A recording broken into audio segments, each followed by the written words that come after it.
Pack your desk, Steve. We just lost 40 share points in 1 quarter since you took over. Our prestige anti-aging campaign just launched. We hired a French auteur. No expense was spared in our latest commercial. There is a thoroughbred galloping on a white beach. It's really high fashion. A thoroughbred that sold 0 eye creams. Do you know who stole our top spot overnight? Our competitor, ACE Creams. Their packaging looks basic. They don't even have a billboard. They didn't need a billboard. They made a micro-drama.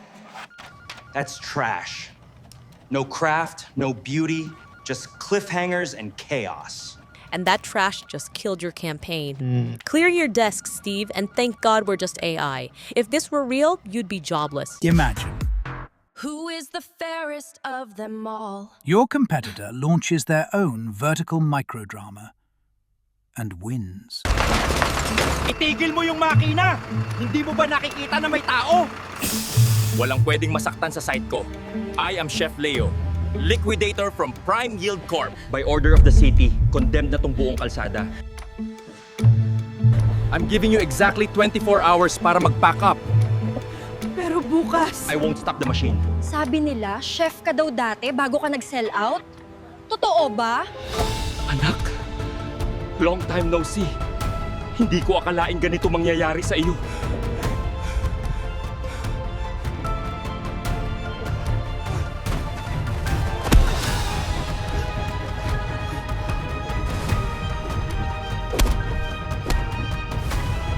Ano to? Naposes ba siya?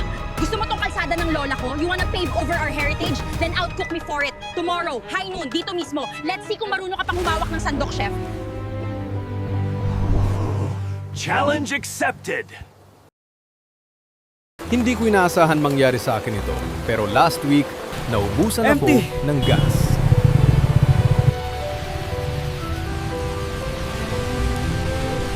Aabot ka dyan, sir. Don't worry. Salamat! Sige po. Ingat po, sir!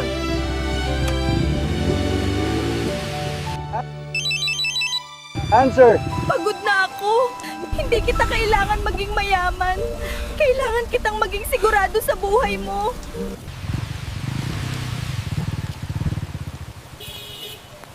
Kakaalis lang ng tatay mo? Pasensya na po, inulan ako at naubusan ng gas. Sige, may birthday cake pang natitira dito mula sa party kanina.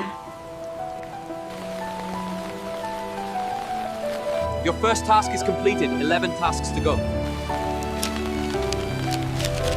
Sorry, sir? Is this for me?